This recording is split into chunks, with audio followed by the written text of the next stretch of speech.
नमस्कार दोस्तों, मेरा नाम है विमल सिंह। बालाजी स्टडी अड्डा में आपका स्वागत है। हिंदी के हम जैसे कि आपको अल्टरनेट डे पर शाम 8 बजे डेली महत्वपूर्ण 20 प्रश्न करा रहे हैं, तो आज हम देखेंगे इसका पार्ट नंबर 12, जिसके अंतर्गत कुल 20 प्रश्न हम देखेंगे। इससे पहले हमने देखा था पार्ट नंबर इसका 11, जो कि आपको साइड में आई बटन में पिछला वाला वीडियो मिल जाएगा, उस पर क्लिक करके आप देख सकते हैं। और आपके जो ये प्रश्न हैं ये सभी एग्जाम के लिए इंपॉर्टेंट है। किसी भी एग्जाम की आप तैयारी कर रहे हैं, प्रश्नों की प्रैक्टिस यहाँ से कर सकते हैं। चलिए शुरू करते हैं। सबसे पहले बात करते हैं पिछले वाले वीडियो में पूछे गए प्रश्न के उत्तर की। प्रश्न मैंने पूछा था कि महाभाष्य किसकी कृति है, और 4 ऑप्शन भी दिए थे, पतंजलि, गौतम, उलूक या कपिल। आपको बताना था कि इन चारों में से कौन सा सही होगा। Option A, option B, option C या ऑप्शन डी। तो चलिए बात कर लेते हैं उत्तर की। ऑप्शन एबीसीडी में कौन सा सही होगा। तो पहला वाला आपका ऑप्शन पतंजलि बिल्कुल सही हो जाएगा। तो महाभाष्य किसकी कृति है? पतंजलि जो है इनकी कृति है। जो पतंजलि है इन्होंने पाणिनि के जो अष्टाध्यायी के कुछ चुने हुए सूत्र थे उन पर जो है वो भाष्य जो है वो लिखी थी, और जिसे व्याकरण महाभाष्य का नाम जो है वो दिया गया था, जिसे व्याकरण महाभाष्य का नाम जो है वो दिया गया था। तो वहीं से आपका महाभाष्य निकल कर आया है। तो जिसने ऑप्शन ए आंसर दिया था उसका बिल्कुल सही है। चलिए शुरू करते हैं हम अपने इस वीडियो के प्रश्न। तो इस वीडियो का आपका सबसे पहला प्रश्न क्या है कि पाठशाला किस प्रकार का शब्द है। 4 ऑप्शन है, बताना है आपको। रूढ़ शब्द है, योग रूढ़ शब्द है, यौगिक शब्द है या इनमें से कोई नहीं। तो 4 ऑप्शन दे रखे हैं, बताना है आपको। रूढ़, योग रूढ़, यौगिक या इनमें से कोई नहीं। पाठशाला किस प्रकार का शब्द है। तो चलिए बात करते हैं ऑप्शन एबीसीडी में से कौन सा सही होगा। तो आपका यहाँ पर ऑप्शन सी वाला यानी कि यौगिक जो है आपका बिल्कुल सही होगा। तो पाठशाला किस प्रकार का शब्द है? एक यौगिक शब्द है। और बात करें कि यौगिक शब्द आखिर होता क्या है, तो वे शब्द आप कह सकते हैं जो आपके 2 या 2 से अधिक शब्दों के मेल से बने होते हैं, अर्थात उन्हें अलग करने पर उनका सार्थक अर्थ भी आप कह सकते हैं होता है। मुख्यतः जो आप देखते हैं तो जैसे कि संधि हो गया, या कह सकते हैं समास हो गया, या कह सकते हैं उपसर्ग हो गया, प्रत्यय हो गया। तो इन सभी से आप कह सकते हैं बने शब्द यौगिक शब्द के अंतर्गत ही आते हैं। और उदाहरण में आप विद्यालय, विद्याधन, आलय इस प्रकार से ब्रेक करते हैं। राजमाता, राष्ट्रपति, रसोई घर, इस प्रकार से अलग अलग इसके और एग्जाम्पल हो जाएंगे। दूसरा प्रश्न कह रहा है कि जो का वर्ण है वो किसके योग से बना है। 4 ऑप्शन दे रखे हैं, बताना है आपको ऑप्शन एबीसीडी में से कौन सा सही होगा। 4 ऑप्शन दे रखे हैं, ए, बी, सी या डी। बताना है आपको का जो वर्ण है वो किसके योग से बना होता है। तो चलिए बात करते हैं ऑप्शन एबीसीडी में से कौन सा सही होगा। तो आपका डी वाला ऑप्शन, हलंत लगा हुआ है यहाँ पर का में और उसके साथ साथ प्लस आ, यही आपका सही हो जाएगा। का वर्ण जो है इनसे बना होता है। तीसरा प्रश्न कह रहा है कि ऊष्म और संयुक्त किस के प्रकार हैं। व्यंजन के हैं, स्वर के हैं, दोनों के हैं या इनमें से कोई नहीं।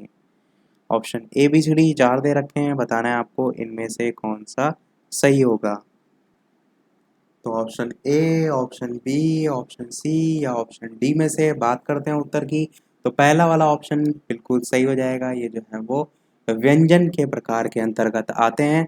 अब बात करते हैं इसमें जो आपका ऊष्म व्यंजन है वो कौन कौन से होते हैं। तो 4 होते हैं। आपका एक ये वाला सा होता है, एक षटकोण वाला सा होता है, इसी प्रकार एक ये वाला सा होता है, इसी प्रकार हा होता है। तो इन 4 वर्णों के उच्चारण में मुख से विशेष प्रकार की आप कह सकते हैं ऊष्म वायु, गर्म वायु निकलती है, उन्हीं को हम ऊष्म व्यंजन कहते हैं। तो यही आपका ऊष्म व्यंजन हो जाएगा। संयुक्त व्यंजन क्या होता है? आपके 4 होते हैं, और वो 4 होते हैं छत्रज्ञा और श्रा। मैं यहाँ पर लिख भी देता हूँ, छ, त्र, ज्ञा और श्रा। ये जो है वो 4 होते हैं आपके संयुक्त व्यंजन, जिसमें आप कह सकते हैं 2 या 2 से अधिक व्यंजनों के मिलने से ये बनते हैं। तो यहाँ पर आपका ऑप्शन ए सही हो जाएगा। देखते हैं चौथा प्रश्न, स्पर्श व्यंजन कितने प्रकार के होते हैं, ये आपसे यहाँ पर पूछा गया है। 4 ऑप्शन दे रखे हैं, 15, 20, 24 या 25। छांटना है आपको ऑप्शन एबीसीडी में से कौन सा सही होगा। तो चलिए बात करते हैं उत्तर की, तो आपका ऑप्शन डी बिल्कुल सही होगा। स्पर्श व्यंजन जो है वो कुल 25 जो है वो होते हैं। अगला प्रश्न देखते हैं, पांचवा प्रश्न क्या कह रहा है, जो श है वो कौन सा व्यंजन। अभी मैंने आपको बताया, अभी देखिए वही पूछा है, यहाँ पर क्या है, ऊष्म व्यंजन, संयुक्त व्यंजन, अंतस्थ व्यंजन या स्पर्श व्यंजन। चार ऑप्शन वही हैं और बताना है आपको option A B C D में से कौन सा सही होगा। चलिए बात करते हैं उत्तर की, तो पहला आपका ऊष्म व्यंजन बिल्कुल सही हो जाएगा। मैंने चारों ही आपको ऊष्म व्यंजन बता भी दिए। छठा प्रश्न कह रहा है कि इनमें से किस शब्द में वर्ण संबंधी अशुद्धि है, ये आपको छांटना है। अशुद्धि छांटनी, ये ध्यान रखिएगा, यहाँ पर शुद्ध जो है वो नहीं छांटना है। अनाधिकार, अनुकूल, अमरूद या स्थान में से आपको बताना है कौन सा यहाँ पर सही होगा। किस शब्द में वर्ण संबंधी अशुद्धि की बात की गई है। तो चलिए बात करते हैं option A B C D में से कौन सा सही होगा।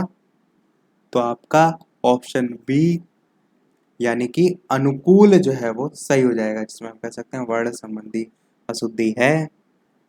क्योंकि आपका जो अनुकूल है उसमें जो का होती है उसमें बड़ी की मात्रा होती है, यही यहाँ पर गलती है। तो यही आपका सही हो जाएगा ऑप्शन बी। अगला प्रश्न देखते हैं, सातवां प्रश्न कह रहा है कि इनमें से किस शब्द में लिंग प्रत्यय संबंधी अशुद्धियां हैं। गायिका, नारी, अनाथा या गोपी। यहाँ पर आपको अशुद्धियां जो है वो बताना है। चार ऑप्शन दे रखे हैं, बताना है आपको option A B C D में से लिंग प्रत्यय संबंधी अशुद्धि जो है वो कौन सी होगी।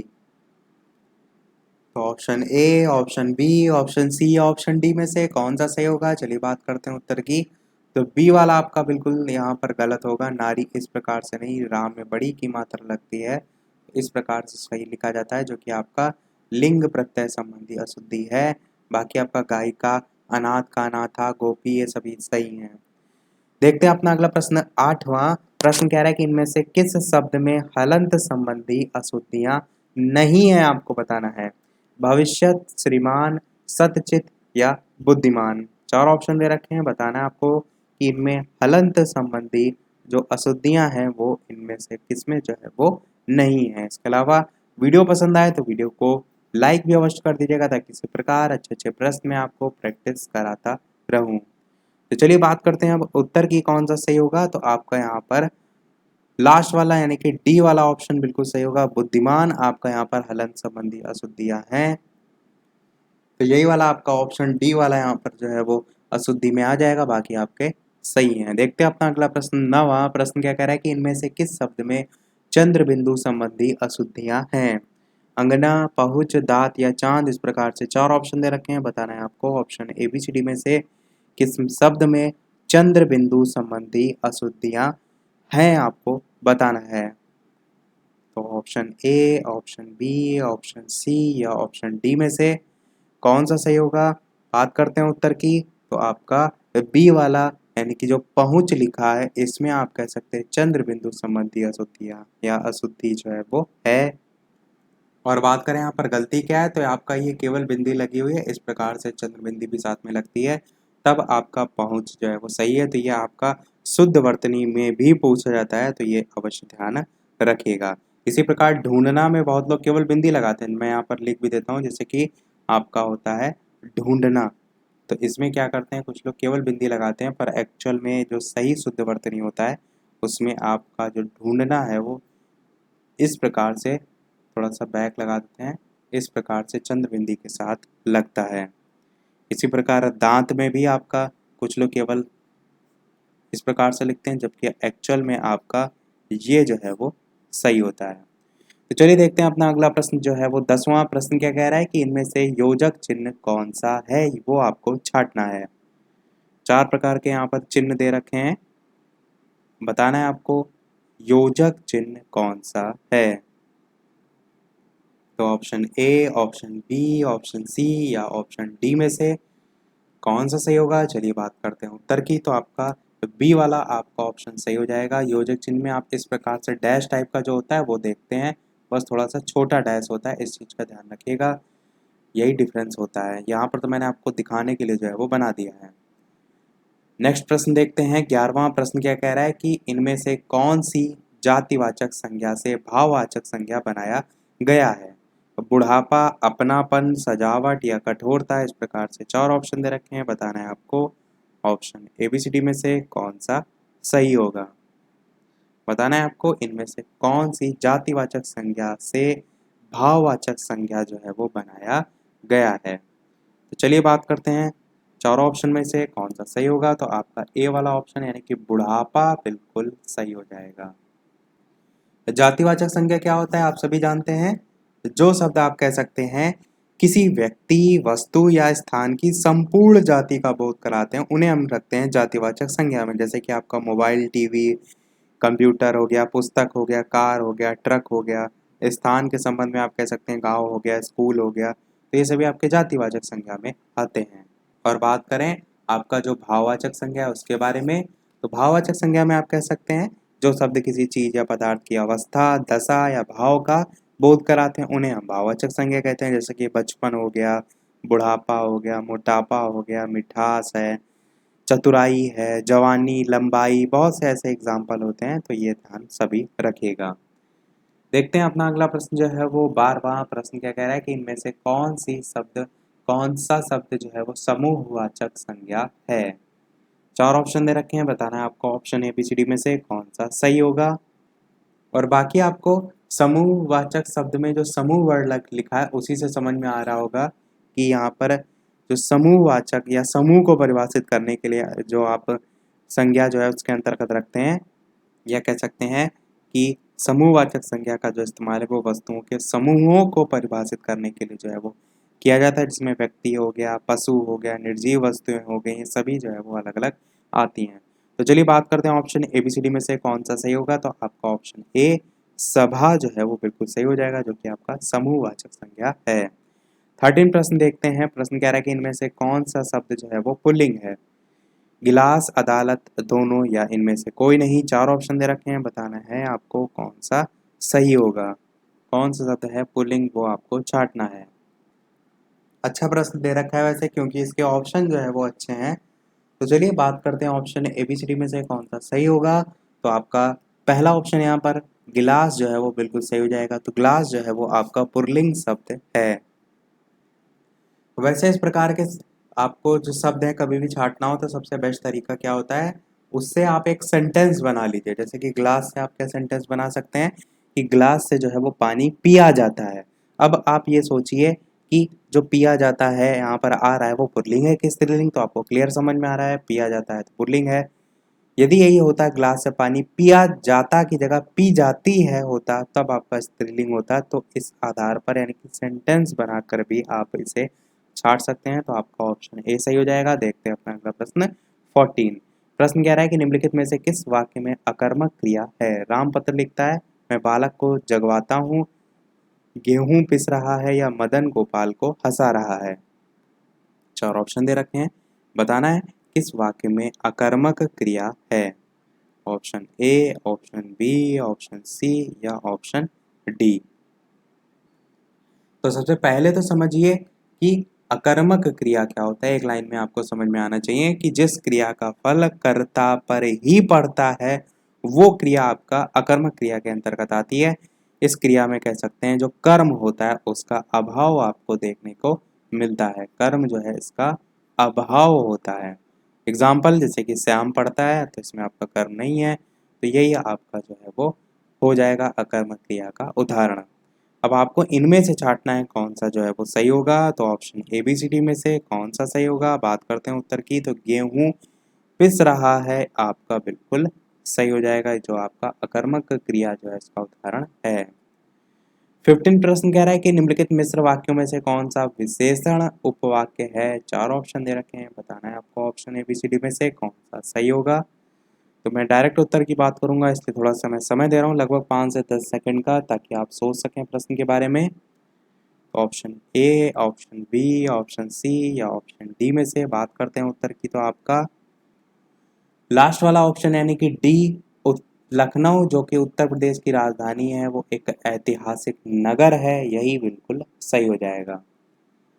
ये आपका मिश्र वाक्य जो है उसके संबंध में पूछा गया था कि निम्नलिखित मिश्र वाक्यों में से कौन सा विशेषण उपवाक्य है। अगला प्रश्न देखते हैं 16। प्रश्न क्या कह रहा है कि उसने कहा कि मैं घर जाऊंगा वाक्य है। प्रश्नवाचक वाक्य है, मिश्र वाक्य है, सरल वाक्य है या संयुक्त वाक्य है। इस प्रकार से 4 ऑप्शन दे रखे हैं, बताना है आपको कौन सा सही होगा। उसने कहा कि मैं घर जाऊंगा, इनमें से वाक्य आपको बताना है। तो चलिए बात करते हैं ऑप्शन ABCD में से। तो आपका संयुक्त वाक्य बिल्कुल जो है वो सही हो जाएगा। बात करते हैं संयुक्त वाक्य होता क्या है। तो इसको भी एक लाइन में याद रखिए कि जिस वाक्य में 2 या 2 से अधिक उपवाक्य मिले हों, परंतु सभी वाक्य कह सकते हैं प्रधान हो, तो ऐसे वाक्यों को आप संयुक्त वाक्य के अंतर्गत रखते हैं। या दूसरे तरीके से भी आप कह सकते हैं कि जिन वाक्यों में 2 या 2 से अधिक सरल वाक्य योजक चिन्हों के द्वारा, जैसे कि और हो गया, एवं हो गया, तथा हो गया, या हो गया, या अथवा है, इसलिए है, अतः है, फिर भी है, तो ऐसे बहुत से योजक शब्द आपको देखने को मिलते हैं जिनसे जो है ये जुड़े होते हैं। तो इन्हीं को हम संयुक्त वाक्य जो है वो कहते हैं। तो डी वाला आपका ऑप्शन बिल्कुल सही हो जाएगा। अगला प्रश्न देखते हैं। 17 निम्नलिखित में से कौन सा अल्प विराम चिन्ह है। 4 तरीके के यहाँ पर चिन्ह दे रखे हैं, चाहते हैं आपको ऑप्शन ABCD में से कौन सा सही होगा। तो option A, option B, option C या ऑप्शन डी में से बात करते हैं उत्तर की।